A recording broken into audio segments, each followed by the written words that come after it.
오늘의 데일리 뉴스레터에 오신 것을 환영합니다.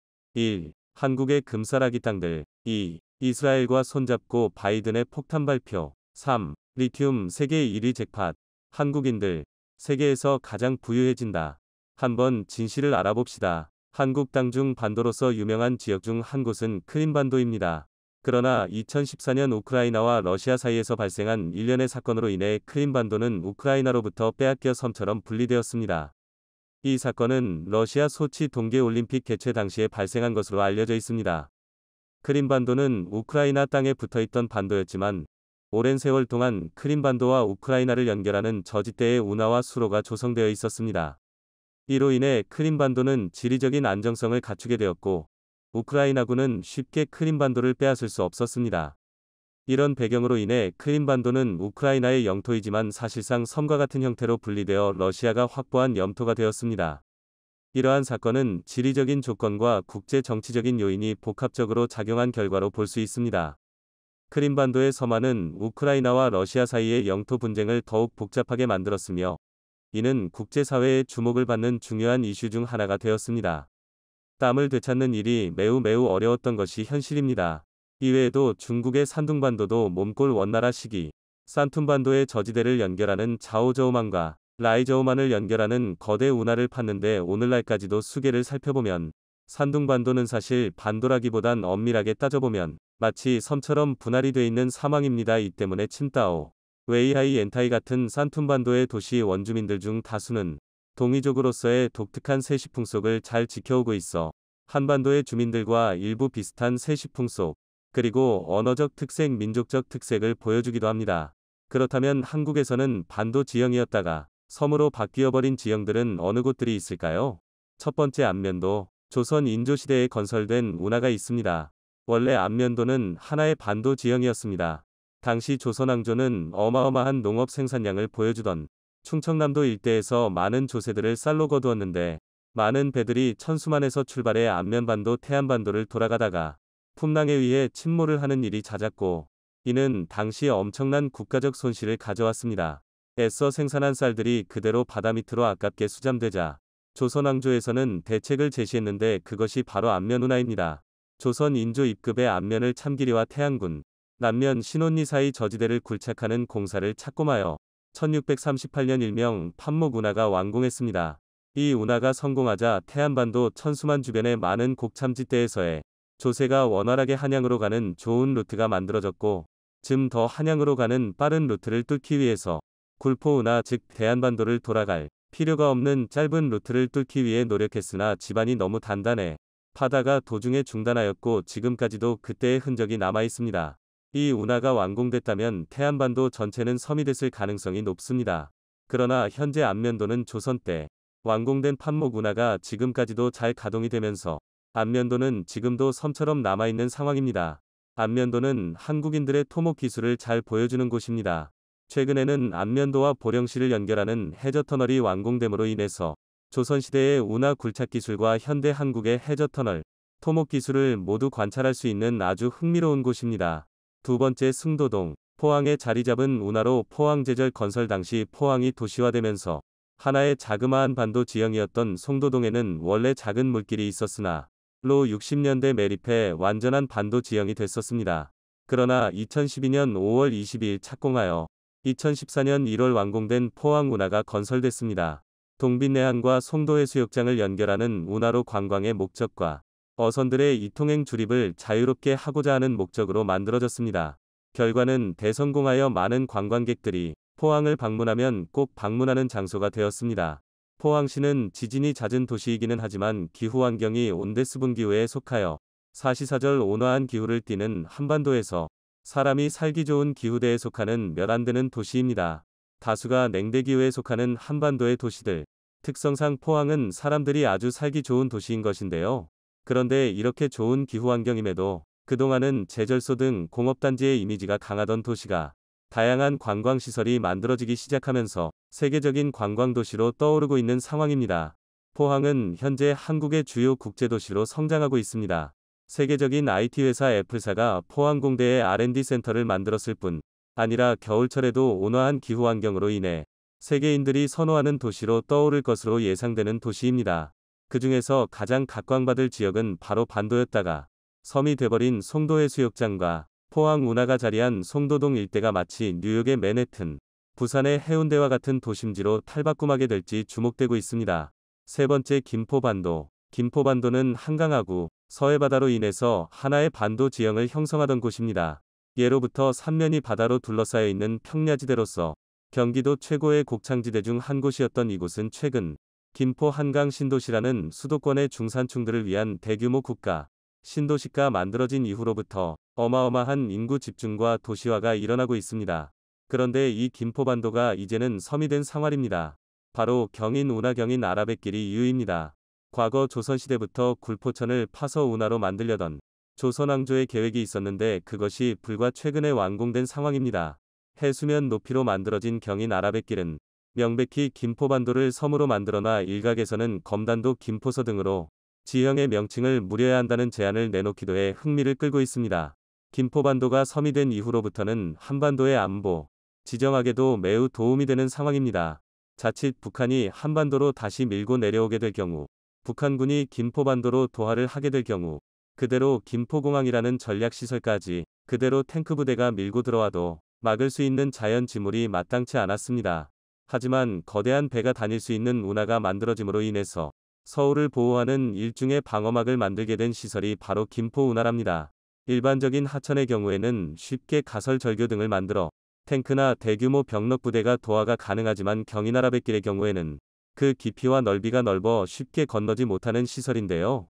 최근에는 이 운하 밑으로 지하철 노선 김포 골드라인 2량짜리 경전절 지하철이 개통한 이후로부터는 김포섬은 이 매우 번화한 맨해튼 섬처럼 탈바꿈할 것으로 보입니다. 최근에는 김포 일대가 영화의 도시로 바뀌게 될 가능성이 높아지고 있습니다. 김포섬을 중심으로 한강 시내폴리스 개발 사업이 진행되면서 한국의 영화산업 중진을 위한 대규모 업무 신도시 개발 사업이 추진되면서 김포가 그냥 김포가 아닌 금싸라기 섬으로 제어 탈바꿈이 될 것으로 기대되고 있습니다. 네 번째, 난지도. 난지도는 반도 지형이라기보다는 과거 섬이었다가 육지로 바뀐 이후로부터는 그냥 쓰레기 매립장이 돼버린 상황입니다. 난지도는 매우 아름다운 여의도처럼 큰 섬이었는데요. 여의도가 한강의 여의주와 같은 금융중심지로 된 반면 난지도는 육지에 붙은 이후로는 단순 쓰레기 매립장이 되었는데 최근에 다시 난지도가 섬으로 바뀌게 될 가능성이 있습니다. 바로 난지천 복원사업입니다. 난지천은 마치 여의도의 색강처럼 한강을 반대로 해서 난지도를 휘감아도는 하천입니다. 난지천이 한강의 높이만큼 복원이 이뤄지게 된다면 현재 거대한 산처럼 변해진 난지도가 진짜 과거 조선시대처럼 섬으로 바뀌어 전 국민들의 레크리에이션 장소로 재탈바꿈할 가능성이 높습니다. 게다가 최근에 서울시에서는 난지도 꼭대기에 거대한 원형 세계 최대 규모 원형링 서울링 랜드마크 개발 사업을 발표한 이후로부터는 세계적인 주목을 받는 지역이 되고 있습니다. 세계적으로 거대 대도시권에 자리한 섬들은 금싸라기 땅으로 바뀌는 경향이 있습니다. 대표적으로 미국 뉴욕의 맨해튼 섬이 있습니다. 허드슨강과 이스트강이 휘감아도는 맨해튼 섬은 척박한 인디언들의 섬들이었다가 단돈 24달러에 인디언들이 매각한 이후로부터 엄청난 성장을 거듭해 세계에서 가장 값비싼 땅이 됐는데요. 다섯 번째, 잠실도. 잠실은 원래 섬이자 강북에 붙은 반도와 같은 지형이었다는 것을 아시는 분들은 많지 않습니다. 잠실은 불이 도라는 섬으로 아래로는 승파강 위로는 신천, 강의 휘감아도라 한강으로 합류되는 강을 품은 거대한 섬이었습니다. 마치 여의도와 흡사한 지형이었습니다. 또 부리도 위의 신천장은 자주 말라. 잠실은 원래 강북에 붙어있던 반도와 같은 지형이었는데요. 그러다가 70년대 80년대를 거치면서 한강 중합 개발이 진행됐고 잠실은 강남 쪽에 붙은 육지가 됐습니다. 과거 승파 강이 흐르던 강은 현재 석촌 호수가 남아 호수가 된 상활입니다. 이 때문에 과거 승파강이 흐르던 지형으로 자주 싱크홀이 발생해서 문제시되고 있는데 이 때문에 일각에서는 잠실을 다시 여의도와 같은 섬처럼 만들자는 제안이 제시되고 있습니다. 승파강을 다시 복원하자는 제안입니다. 깊이 약 9m에서 10m 쪽은 최소 160m에서 최대 240에서 270m 정도로 설정하여 복원을 하자는 제안이 나오는데 만약 이것이 실현될 경우 잠실은 하나의 거대한 섬이 될 가능성이 높습니다. 현재 잠실은 세계에서 주목받는 관광지가 된 상황입니다. 하지만 잠실 아파트손 이남의 저밀도, 단독주택 밀집지구의 경우에는 이렇다 할 만한 관광 소재가 부족했는데, 만약 승파강이 청계천이나 포항 운하같이 복원이 추진된다면 그동안 발생하던 싱크홀 사태를 해결할 가능성도 있을 뿐 아니라 주변 시가지의 재정비까지 추진할 수 있어 다른 주목받는 관광자원으로 부상할 것으로 기대됩니다. 과연 잠실이 마치 맨해튼과 같은 관광단지로의 니어 재탈바꿈이 가능할 수 있을까요? 과연 한반도의 육지에 붙었다가 섬으로 바뀌어버린 지형들이 한국의 경제를 살찌우고 건강하게 하는 금싸라기 땅으로 재탈바꿈할 수 있을까요? 바이든의 계속되는 충격적인 행보에 한국은 큰 충격을 받고 있습니다. 자동차부터 시작해서 배터리와 반도체까지 마치 한국을 쑥대밭으로 만들기로 작정한 사람처럼 바이든은 한국의 충격적인 정책만 골라서 발표하며 우리의 뒤통수를 수도 없이 가격하고 있는데요. 삼성이 이스라엘과 손을 잡고 너무나도 시원한 반격을 했다는 통쾌한 소식이 전해졌습니다. 세계에서 가장 똑똑한 두 민족 한국과 이스라엘이 만나 머리를 맞대니 기적이 일어난 것인데요. 최근 있었던 바이든의 충격적인 연설. 우리는 동아시아에서 생산이 중단되면 무슨 일이 벌어지는지 확인했다. 한 대의 자동차를 조립하는 데에 대략 3,000개의 반도체가 필요하다. 반도체 공급망에 문제가 생기면 자동차 가격은 오를 수밖에 없고, 이는 인플레이션을 이어진다. 이로 인한 대가는 엄청났다. 그러나 이제 기업들이 미국에 투자하고 있다. 미국 기업뿐 아니라 외국 기업들도 마찬가지. 나는 남미, 사우스 아메리카, 아니 한국, 사우스 코리아, 위 대기업에 왜 미국에 반도체 공장을 짓느냐고 물어본 바 있다. 그들은 미국의 노동력이 세계 최고라고 했다. 라며 자신 덕분에 미국이 세금 한 푼 들이지 않고 한국 기업들이 미국에 막대한 투자를 하도록 했다며 떵떵거렸습니다. 게다가 한국을 처음 부를 때 사우스 아메리카라 부르는 말도 안 되는 실수까지 저질렀는데요. 이것은 시작에 불과했습니다. 얼마 전 미국이 한국을 감청하고 있다는 사실이 드러나면서 큰 논란이 됐었죠. 그런데 미국은 사과 대신 한국이 미국에 고마워하고 있다. 라는 동문서답. 말도 안 되는 충격적인 발언을 했습니다. 감청을 해줘서 고마워할 나라는 전 세계 어느 곳도 없을 겁니다. 바이든은 심지어 이제는 한국이 세계 2위를 하고 있는 메모리 반도체마저 미국에서 만들라고 삼성과 SK를 압박하기 시작했습니다. D램 등 메모리 반도체 산업은 지금까지 미국 정부의 관심권 밖에 있었습니다. 팹리스, 반도체 설계, 파운드리, 반도체 수탁 생산와 비교해 투자 대비 효율이 낮다고 판단했기 때문입니다. 지난 30년간 한국이 메모리 산업 주도권을 가져가든 말든 미국 정부는 크게 개의치 않았습니다. 자, 그런데 바이든이 갑자기 충격적인 발표를 합니다. 미국 상무부는 최근 반도체 지원법 가이드라인을 통해 핵심 목표로 고용량 메모리 반도체의 리더십 확보를 꼽으며 인공지능, AI 시대를 맞아 중요성이 점점 커지고 있는 메모리 반도체를 좌시하지 않겠다고 선언했습니다. 1일 산업계에 따르면 미 상무부는 28일 현지 시간 공개한 반도체 지원법 가이드라인 성공을 위한 비전 항목을 통해 2030년까지 미국의 반도체 공장은 고용량 최첨단 D램을 경쟁력 있는 수준으로 생산할 것이라고 발표했습니다. 또 미국에서 슈퍼컴퓨터를 위한 차세대 메모리 개발이 이뤄질 것이라며 미국에서 생산된 메모리 반도체는 고급 컴퓨팅을 가능하게 할 것이라고 밝혔습니다. 삼성전자, SK 하이닉스 등 한국 기업이 쥐고 있는 메모리 반도체 패권을 미국으로 가져오겠다고 선언한 것인데요. 아직 놀라기에는 이릅니다. 바이든은 이보다 훨씬 더 충격적인 일도 꾸미고 있었는데요. 바이든은 삼성을 무너뜨리기 위해 일본과 손을 잡았습니다. 이미 성장이 둔화하여 최근에는 극심한 불황을 겪고 있는 메모리 반도체. 삼성은 한물간 메모리 반도체를 대체하기 위해 파운드리에 천문학적인 돈을 쏟아붓고 있습니다. 압도적인 1위를 기록하고 있는 TSMC와의 격차를 줄이기 위해 말도 안 되게 많은 금액과 인력에 투자를 하고 있죠. 이렇게 한국은 공정하게 경쟁을 하며 성장하고 있는데 바이든이 한국을 무너뜨리기 위한 충격적인 일을 발표했습니다. 바이든이 팍팍 밀어주고 있는 미국의 인텔과 일본의 마사요시 손이 보유한 암이 깜짝 파운드리 동맹을 선언한 것입니다.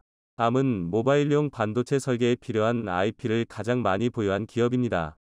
전 세계에서 생산되는 스마트폰의 90%가 암이 IP를 기반으로 설계된 AP를 탑재합니다. 암이 삼성전자, 애플, 퀄컴 등의 IP를 공급하면 각 사가 이를 자사 제품에 맞춰 설계한 뒤 파운드리 업체에 생산을 맡기는 구조죠. 암이 IP 없이는 아무것도 만들지 못한다고 생각하시면 될 만큼 암은 피라미드에서 가장 꼭대기에 있는 가장 중요한 기업입니다. 이 때문에 지난번에 엔비디아가 암을 말도 안 되게 비싼 가격인 48조 원에 사겠다고 나섰을 때도 전 세계 모든 IT 기업들과 각국 정부들이 독점이 우려된다라며 반대하여 무산된 바 있습니다. 퀄컴 스냅드래곤, 삼성전자 엑시노스, 미디어텍 디멘전 등 스마트폰 태블릿용 AP, 애플리케이션 프로세서 뿐만 아니라 롯, 사물인터넷, 용 저전력 칩 등 거의 모든 반도체가 암의 90% 넘게 의존하고 있기 때문에 어떤 한 회사나 나라가 암을 소유하여 흔든다면 전 세계 공급망이 완전히 붕괴할 수 있습니다. 그렇기 때문에 암은 항상 중립을 지키며 어느 한 회사나 나라와 밀착하지 않아야 하는데 바이든이 이 금기를 깨버린 것입니다. 암은 일본의 손정해 소프트뱅크 회장이 인수한 회사로 이번에 인텔과의 깜짝 동맹선언은 사실상 바이든과 일본의 밀월관계라 봐도 무방합니다. 글로벌 파운드리 시장의 후발주자인 인텔의 최첨단 공정에 암이 지원 사격을 나서면서 TSMC는 못 잡아도 한국의 삼성전자는 잡겠다는 계산입니다. 인텔과 암은 이날 협약을 통해 2024년 인텔의 18A, 1.8나노 공정에서 모바일용 반도체 생산이 확대될 수 있도록 암2 설계 협업에 나선다고 발표했습니다. 팻 겔싱어 인텔 최고 경영자, CEO는 지금까지 팹리스, 반도체 설계, 고객사들은 최첨단 모바일 기술을 중심으로 설계할 수 있는 옵션이 제한적이었다며 인텔과 암의 협력은 인텔 파운드리 서비스, IFS의 시장 기회를 확대하고 모든 팹리스 기업에 새로운 옵션과 접근 방식을 제공할 것이라고 밝혔습니다. 양사는 우선적으로 모바일 칩 설계에 중점을 두고 있지만 향후 자동차와 사물인터넷, IoT, 데이터 센터, 항공우주산업 및 정부 부문으로도 협력을 넓힐 가능성을 열어뒀습니다. 업계에서는 암이 사실상 2024년부터 파운드리 시장 본선 진출을 준비하고 있는 인텔에 힘을 실어준 것으로 보고 있습니다. 인텔은 사실상 TSMC나 삼성전자를 따라오는 것이 완전히 불가능했습니다. 삼성전자와 TSMC가 3나노를 완성시킨 이 시점에 인텔은 기껏해야 7나노도 제대로 할 수 있을까 말까한 수준이라 경쟁 자체가 안 됐죠. 그런데 이렇게 미국과 일본의 밀월관계를 동해암이라는 치트키까지 써서 이제는 삼성전자를 완전히 무너뜨리려 하고 있는 것입니다. 자, 그런데 이대로 당하고만 있을 삼성이 아니었습니다. 이미 추가 투자를 미국이 아닌 중국이나 다른 지역으로 옮겨버린 것은 물론이고 세계에서 가장 똑똑한 민족 이스라엘과 엄청난 일을 꾸미고 있었습니다. 삼성이 더 이상 미국이 필요 없을 정도로 너무나도 강력한 것이 세상에 공개된 것인데요. 삼성이 미국에 올인하려던 투자를 회수하여 이스라엘에 쏟아붓기로 했습니다. 이스라엘은 글로벌 스타트업의 천국으로 불립니다. 국가적 차원에서 스타트업 하이테크 산업을 성장 동력으로 육성해온 덕에 이스라엘 스타트업은 나스닥에 미국, 중국 다음으로 많이 상장돼 있습니다. 이스라엘의 반도체 기술력도 세계 최강입니다.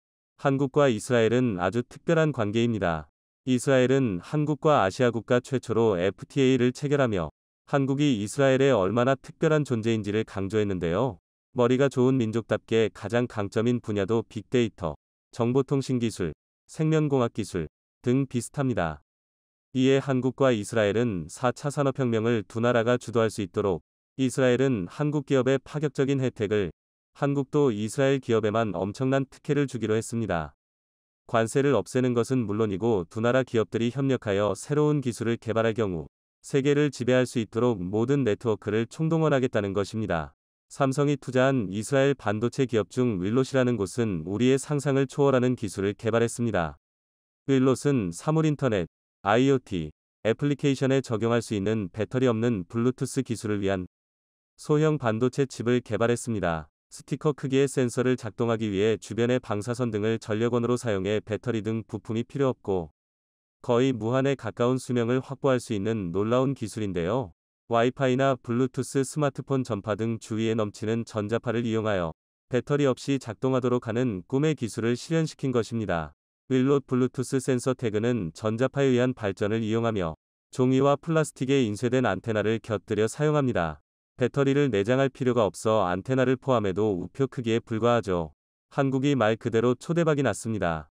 한국이 무심코 헐값에 사들인 아프리카 광산들. 이 광산에는 금도 없고 다이아몬드도 없고 그렇다고 해서 은이나 동, 구리도 없었습니다. 아무도 탐내지 않았죠. 그런데 여기서 예상치 못한 초대박 잭팟이 터졌습니다.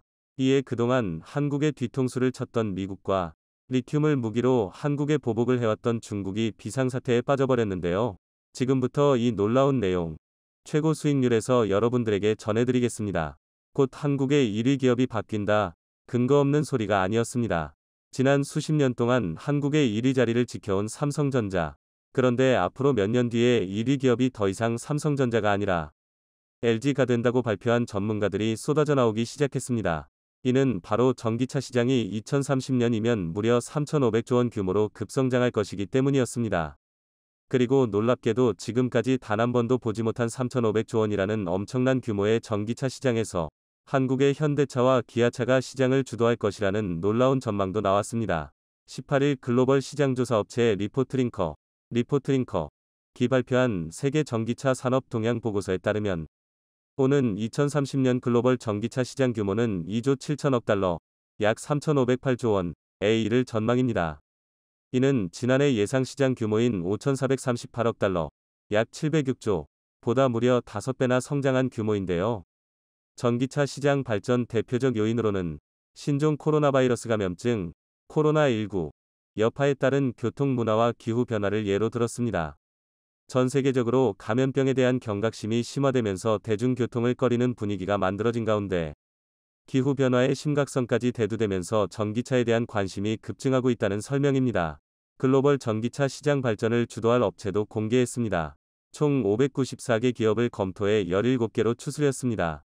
현대차 기아를 비롯해 엑셀그룹, 알타모터스, BMW, BYD, 콘티넨탈, 포드, 제너럴모터스, 마힌드라 일렉트릭 모빌리티, 닛산, 테라, 테슬라, 토요타, V모토, 폭스바겐, 볼보 등이 꼽혔는데 이 중에서 현대차와 기아차의 역할이 가장 주목된다는 놀라운 소식이 전해졌습니다. 압도적으로 화려하고 세련된 디자인뿐만 아니라 세계 최고 성능의 배터리와 실내까지 갖추면서 미국뿐만 아니라 유럽 등 전 세계 자동차 전문 매체로부터 세계 1위라는 수식어를 받으며 테슬라마저 꺾는 놀라움을 보여주고 있습니다. K 배터리는 더 강력합니다. 전기차 배터리 기술력 세계 1, 2, 3위가 바로 한국의 LG 에너지 솔루션, 삼성 SDI, 그리고 SK온이고 이들의 수주잔고, 즉 이 세 개의 한국 배터리 회사가 앞으로 전 세계 자동차 회사에 공급할 규모가 이미 1,000조 원을 돌파한 것으로 전해지면서 신드롬을 일으키고 있습니다.